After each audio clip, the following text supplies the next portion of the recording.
काम बिगाड़े भक्ति को, क्रोध बिगाड़े ज्ञान, लोभ बिगाड़े त्याग को, मोह बिगाड़े ध्यान।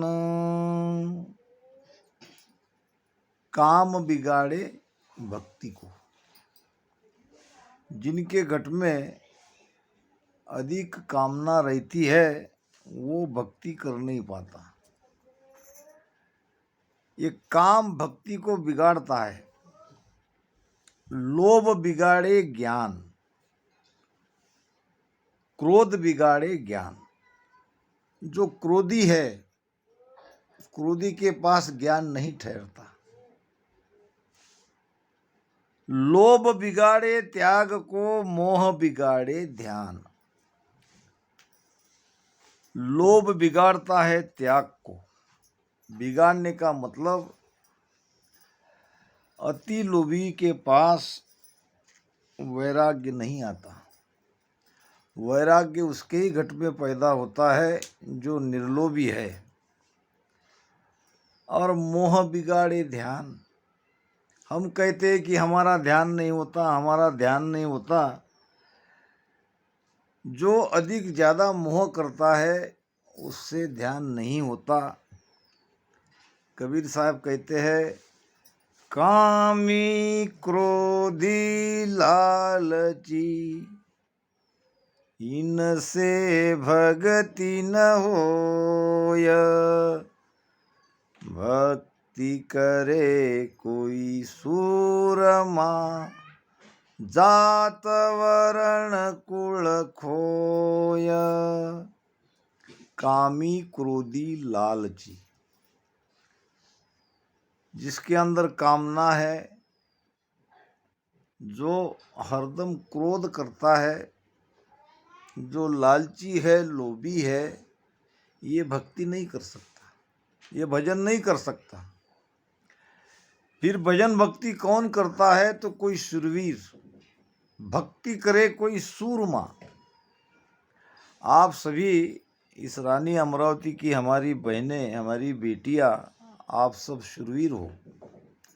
इतने सालों से इधर हम लोग आए नहीं, फिर भी आपने भक्ति में बराबर आप लगी रही, भक्ति में गाड़ी रही। तो शूरवीर ही भक्ति करते हैं, ये भक्ति कायर नहीं कर सकते।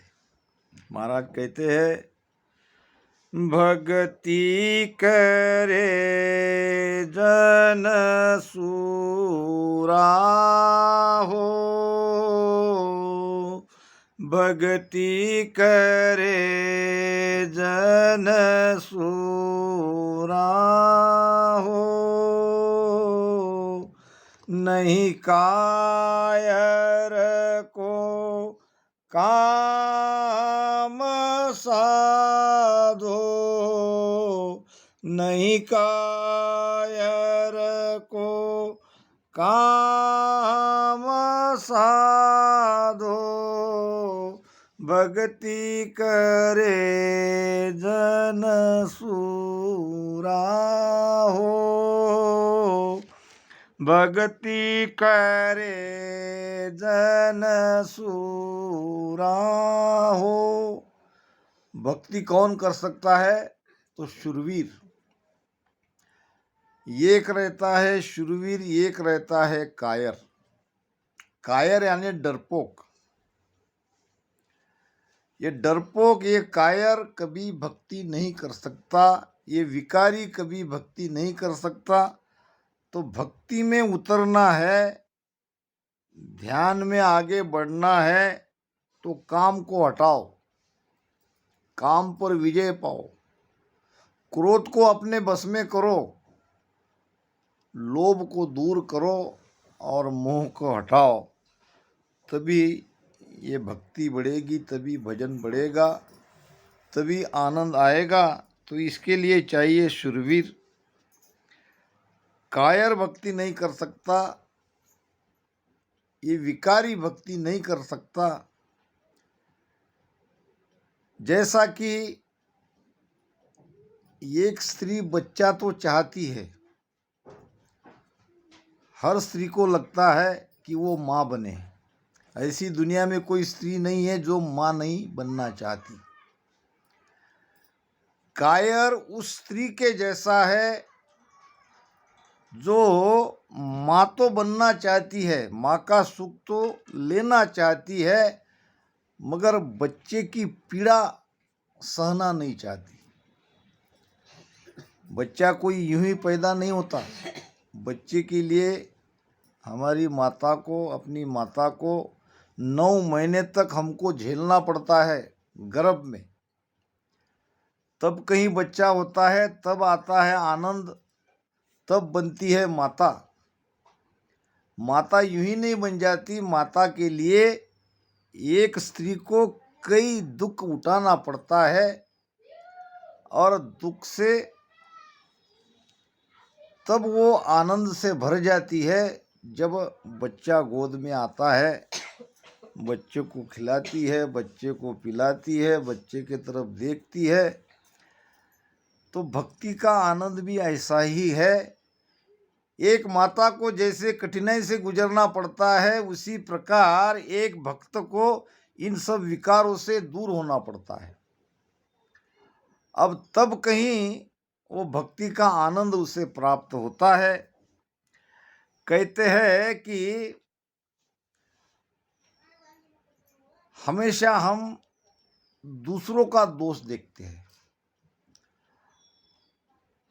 हमको हमारा दोष देखना चाहिए, हम कितने दोषी है, और हमारे दोष को निरंतर दूर करते रहना चाहिए। जब हम किसी की तरफ उंगली उठाते हैं, ऐसी उंगली उठा रहा कि नहीं मैं, तो 3 उंगली मेरे तरफ है। एक उंगली तुम्हारे तरफ है तो 3 उंगली मेरे तरफ है। कबीर साहब कहते हैं, बुरा जो देखन मैं चला, बुरा न मिलिया कोय। बुरा जो देखन मैं चला, यानी जगत में मैं बुरा कौन है, बुरे कौन है, बुरे कौन है, ये देखने के लिए मैं जगत में निकला। बुरा जो देखन मैं चला, बुरा न मिलिया कोई। मुझे कोई भी बुरा नहीं मिला। क्यों नहीं मिला? क्या जगत में सब अच्छे ही है? नहीं। संतों की भाषा को समझना पड़ेगा। जो दिल झाका आपना, तो मुझसे बुरा न कोई। जब मैंने मेरी तरफ देखा, मेरी ओर देखा, तो मुझे लगा तो सबसे बुरा तो मैं हूं, और मैं लोगों को बुरा किस हक से कहता हूं? तो लोगों की बुराई देख के, उनकी बुराई निकाल के, उनके गुण दोष की तरफ देख के हमें कुछ मिलने वाला नहीं है। हमें तब मिलेगा जब हम हमारे भीतर में कोई बुराई है वो देखेंगे, उसको निकालेंगे, तब आनंद आएगा। भजन के साथ हमको ये सब करना है। कहते हैं कि भगवान ने जब हमें मनुष्य बनाया तो कहा कि तुमको मैं 2 पोटली दे रहा हूं। पोटली समझते हो? थैली। 2 थैली मैं तुमको दे रहा हूं। सबको भगवान ने 2-2 थैली दी है। एक थैली को आगे की ओर लटकाना, एक थैली को पीछे की ओर लटकाना। फिर इंसान ने पूछा, भगवान इन थैली में क्या है? आगे की थैली में तुम्हारे गुण दोष है, और पीछे की थैली में लोगों के, जगत के गुण दोष है। तुम हमेशा तुम्हारे पोटली की तरफ ध्यान देना, तुम्हारे ही गुण दोषों की तरफ देखना, तुम्हारा कल्याण होगा। अब ये मनुष्य दोनों पोटली लेके आ गया मृत्यु लोक में, और आगे की पोटली की तरफ बराबर ध्यान रखने लगा। आगे की पोटली में अपने ही गुण दोष थे, जो कमियां थी वो आगे की पोटली में थी। जब वो आगे की पोटली में ध्यान देता गया तो निरंतर वो सुखी होता गया। हर दिन उसके आनंद से गुजरने लगे। ऐसे कई बरस बीत गए। अब एक दिन कहीं रास्ते से जा रहा था, दोनों पोटलियां लेके, बीच रास्ते में तालाब था या नदी थी। अब उसको पानी देख के नहाने का मन है। अब नहाने का मन हुआ तो उसने नदी में जाके डुबकी लगा दी। अब नहा लिया अच्छे से। अब नहाने के बाद कपड़े पहने और पोटली उठा के चला गया। अब इसमें क्या हुआ, आगे की पोटली पीछे चली गई, पीछे की पोटली आगे आ गई, यानी थैली चेंज हो गई, बदल हो गया। अब वो पीछे वाली थैली आगे आ गई, अपनी वाली थैली पीछे चली गई। अब वो लोगों में गुंदे दिखने लगा। उसको इसने ये नहीं किया, उसने वो नहीं किया, ये ठीक नहीं करता, वो अच्छा नहीं किया, यानी सब में वो बुराई ढूंढने लगा। बुराई ढूंढनी थी अपनी, मगर अब वो लोगों की बुराई ढूंढने लगा। अब लोगों की बुराई ढूंढने से, लोगों की कमियां निकालने से वो दुखी होता गया। उसको लगा ये क्या हो रहा है, कहाँ मैं गलती कर रहा हूं। जैसा मुझे भगवान ने कहा था, मैं तो बराबर आगे की पोटली की तरफ ध्यान दे रहा हूं, फिर मैं सुखी क्यों नहीं, मैं दुखी क्यों हूं। तो तब पता चला कि गलती से पीछे वाली थैली आगे आ गई, आगे वाली थैली पीछे चली गई। फौरन तुरंत उसने वो थैली अदला बदल कर दी, यानी अपनी जो थैली थी उसको आगे कर दी। और फिर धीरे धीरे उनके मन में शांति आने लगी।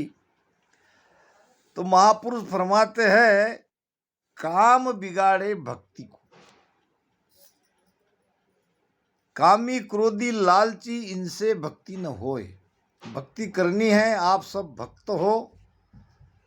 काम यानी क्या, काम यानी मन की कामना है, मन की इच्छा है। मन के अंदर हजारों तरह की इच्छा होती है, हजारों तरह की इच्छा पैदा होती है। एक इच्छा पूरी हुई कि नहीं, दूसरी इच्छा तैयार। मन इच्छा करता है, मन सोचता है, और ऐसी कई इच्छाएं आती है और हम वो इच्छा के पीछे दौड़ते हैं, इच्छा की पूर्ति में अपना जीवन बिता देते हैं। हम कहते हैं कि ये सब हो जाएगा तो भक्ति करेंगे, अभी बच्चे छोटे हैं, थोड़ा बच्चे बड़े हो जाए, बच्चे की शादी हो जाए, बेटी का ब्याह कर दे, फिर भक्ति करेंगे, ऐसा मन में सोचते हैं। क्या भक्ति कर पाते? फिर बेटे के बेटे आते हैं, बेटी के बेटे आ जाते हैं। एक आदमी था, अपने पोते को खिला रहा था, बेटे के बेटे को, और घर के पास से ही रास्ता था, और वो बैठा था, अपने पोते को खिला रहा था, खेल रहा था।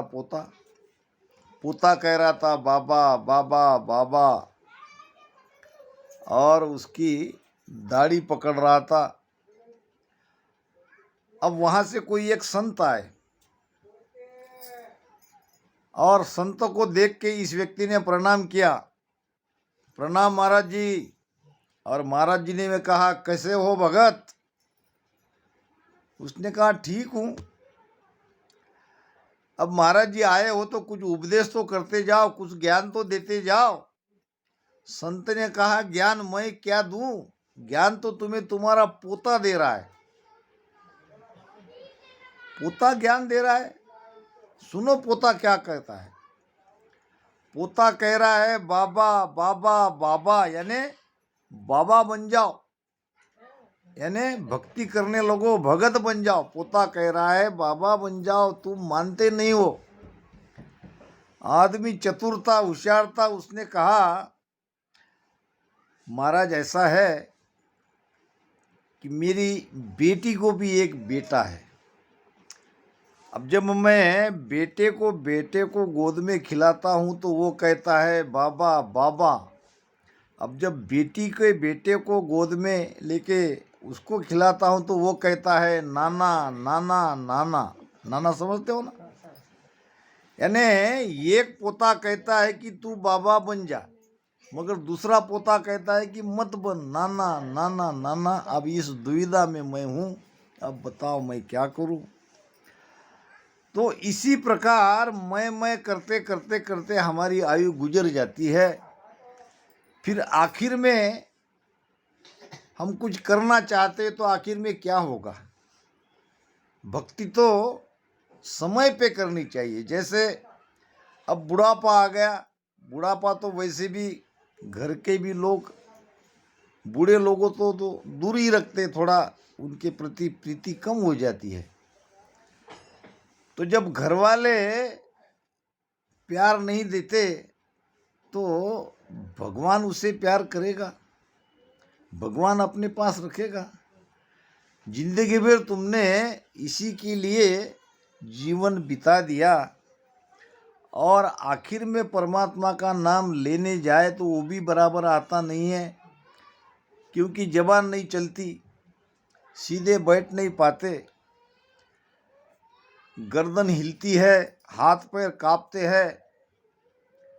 महाराज ने एक भजन में कहा है, मैं तुझ बुझू रे प्राणिया,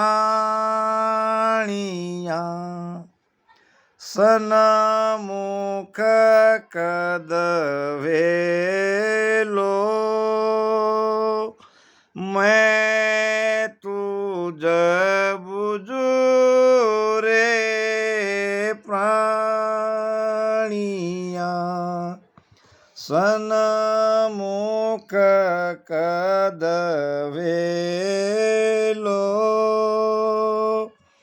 जिण तो को पैदा किया, तन मन कद दे लो।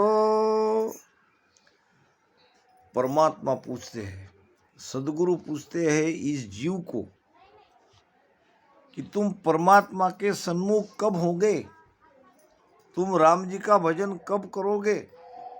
जिन तो को पैदा किया, जिसने तुम्हें पैदा किया, जिसने तुम्हें बनाया, उसका नाम कब लोगे। मैं तुझ बुझू रे प्राणिया, हे मनुष्य प्राणी मैं तुम्हें पूछ रहा हूं, तुम भक्ति कब करोगे। राजस्थान में एक कहावत है, दसा डावड़ो बिसा बावड़ो। डावड़ो यानी 10 बरस तक अज्ञानता रहती है, 10 बरस तक कोई टेंशन नहीं, खेलने की उम्र रहती है। दसा डावड़ो बिसा बावड़ो, 20 साल में जवानी में कदम रखता है और 20 साल का बच्चा किसी की नहीं सुनता है। वो अपने जवानी में मस्त रहता है। तीसा तीखो, 30 साल आते आते उसकी शादी हो जाती है और अपने घर गृहस्थी में लग जाता है। इसको कहते हैं तीसा तीखो। 40 चोखो, 40 साल की उम्र आते आते अब बच्चे भी हो जाते हैं। बच्चे की पढ़ाई, बच्चे को छोटे से बड़ा करना, घर चलाना, तो वो पैसा कमाने लगता है। 40 चौको, 2 पैसा घर पे आना चाहिए। पत्नी भी कहती है अब बच्चे बड़े हो गए, अब जरा पैसा कमाओ, अब इधर उधर ज़्यादा खर्चा मत करो, पैसा बहुत लगता है घर चलाने को। पहले हम 2 ही थे, अब हमारे 2-3 बच्चे और हो गए, खाने वाले ज़्यादा हो गए, अब पैसा कमाओ और पैसा बचाओ। तो 40 चौको, 50 पाको। 50 की उम्र आते आते बाल पक जाते हैं। अब वो अलग बात है, पके हुए बाल को वो पॉलिश बालिश लगा के काले कर लेते हैं। आदमी होशियार बहुत है, आंखों से दिखता नहीं है तो चश्मा लगाते हैं, कान से सुनाई नहीं देता तो मशीन लगाते हैं, दांत गिर गए तो दांत नए बिठाते हैं। हरदम ये कोशिश रहती है कि हम बूढ़े नहीं दिखना चाहिए, मगर अंदर तो बूढ़े हो ही जाते हैं, ऊपर तुम कितना भी कुछ दिखावा कर लो उससे कोई फर्क नहीं पड़ेगा। 50 पाको और 60 नाठा। 60 साल की उम्र आते आते हमको घर में हमारी बात को काटा जाता है। जो घर हमने बनाया, जो मेहनत से हमने तैयार किया, खड़ा किया, जिस पर पूरी जिंदगी, जिस घर में हम रहे, 60 साल की उम्र आते आते तुम्ही चुप रहा, तुम्हारे बोलता येत नहीं, यानी उसको अड़ाया जाता है, उसकी बात को काटा जाता है।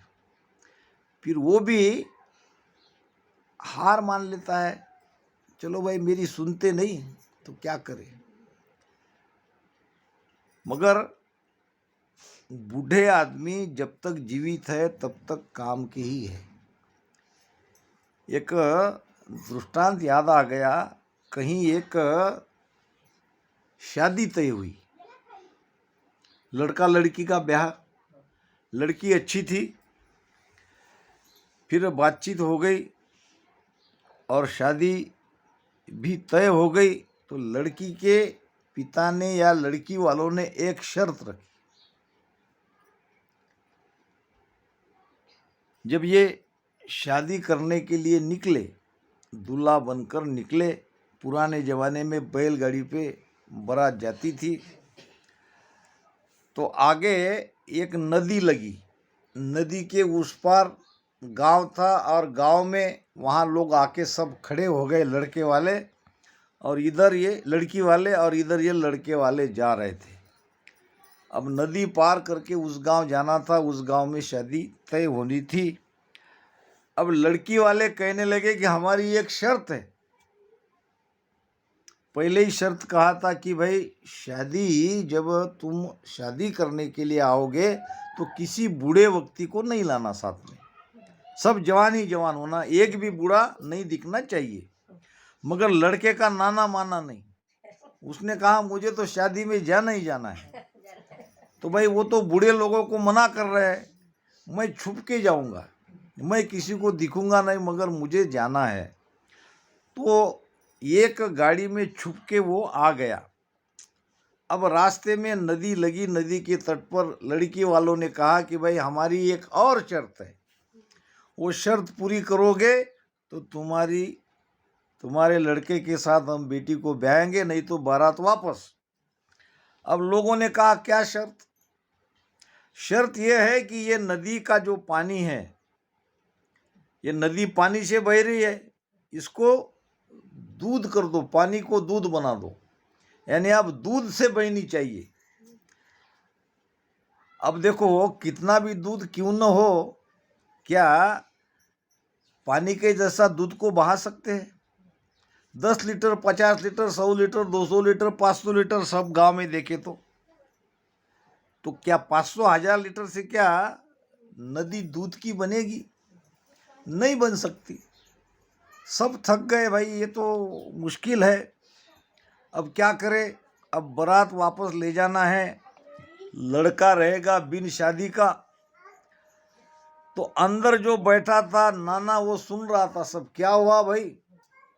लड़की वाले ने शर्त रखी। क्या शर्त रखी? कि दूध की नदी बहनी चाहिए। अब दूध की नदी कौन बहाए, इतना दूध कहाँ से लाए? इसके बदले तो हम बिना शादी किए जाते हैं। तो नाना ने कहा सुनो सुनो सुनो, वापस जाने की जरूरत नहीं, शादी तुम्हारी उसी लड़की से होगी। कैसे होगी? मैं जैसा कहता हूं वैसे जाके उनको कहो। तो नाना ने उपाय बताया, युक्ति बताई। क्या बताई? अब प्रगट तो आके कह नहीं सकते थे, दूसरे को बताया कि ठीक है, हम नदी को दूध की कहने के लिए तैयार है, यानी दूध से ही नदी अब बहेगी, मगर एक काम आप करो, पहले जो पानी है नदी से बह रहा है वो पानी को तो कम करो, पानी पूरा निकाल दो, नदी को पूरी सूखी करो। जब तुम नदी को सूखी करोगे तो हम उसमें दूध डालेंगे और दूध की नदी बहेगी। अब नदी सुखा नहीं सकते कोई, नदी को कोई दूध की भी नहीं कर सकते, तो नदी को कोई सुखा भी नहीं सकते। कितना भी पानी निकालोगे कि पानी उतना तो आएगा ही आएगा।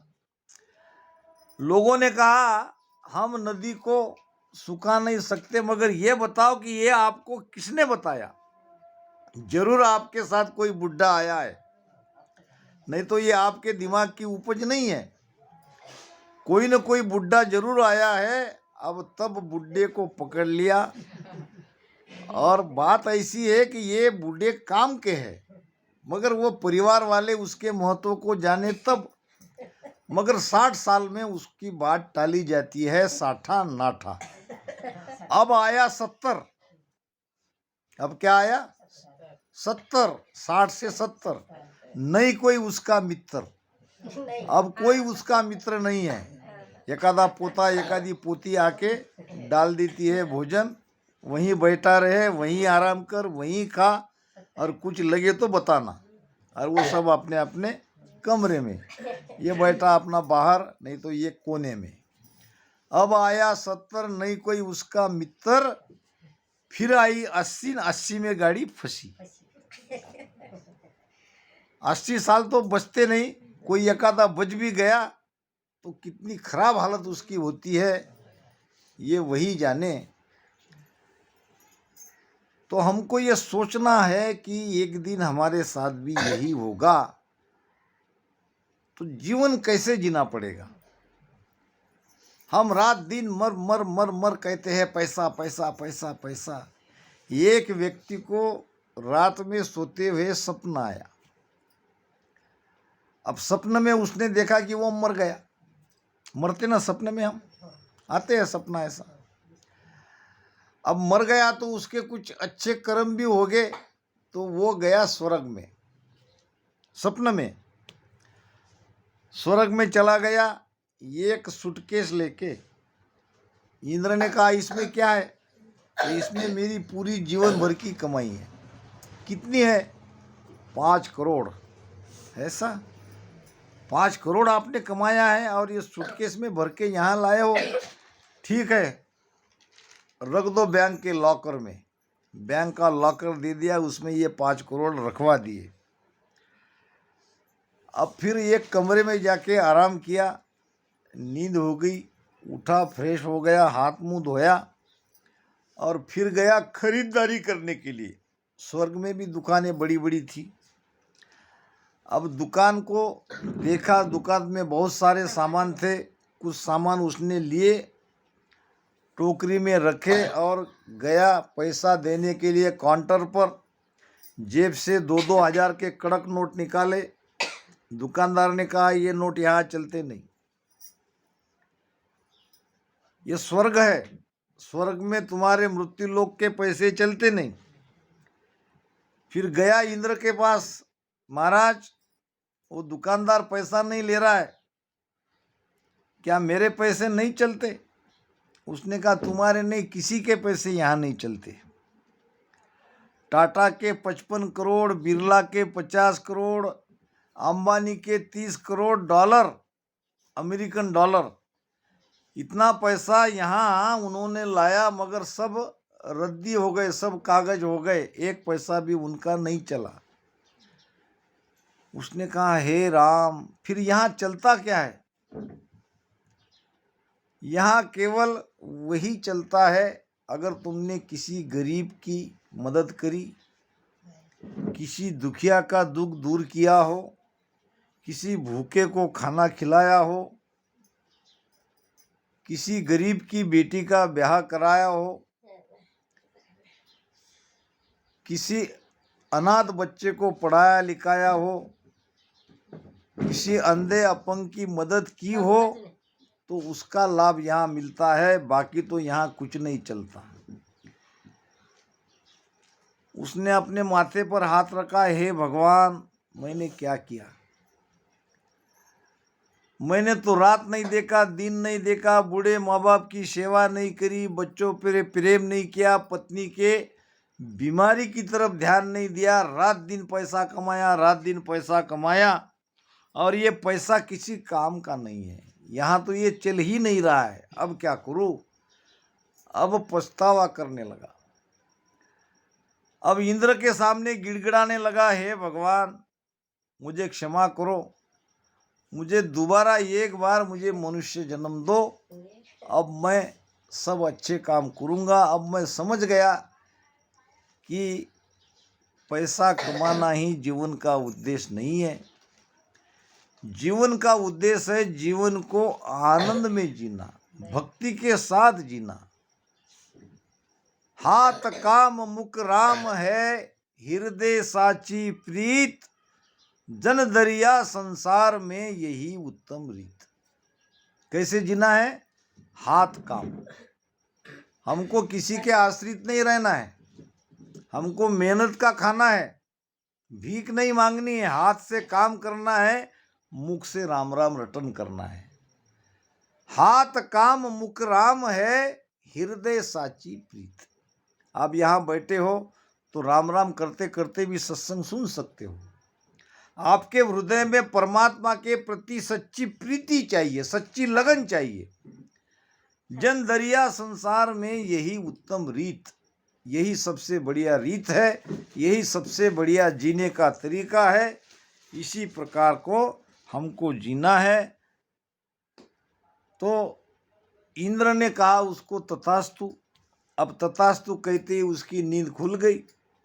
अब नींद खुलने के बाद उसने तो देखा है तो ये सपना ही था, मगर सपने में भी उसको ज्ञान मिल गया। एक तरह से ये जीवन सपनमय है, ये संसार सपने के जैसा ही है। हम आज है कल नहीं। जैसे सपना मिटने में देर नहीं लगती, उसी प्रकार संसार में हमारा जीवन समाप्त होने में देर नहीं लगती है।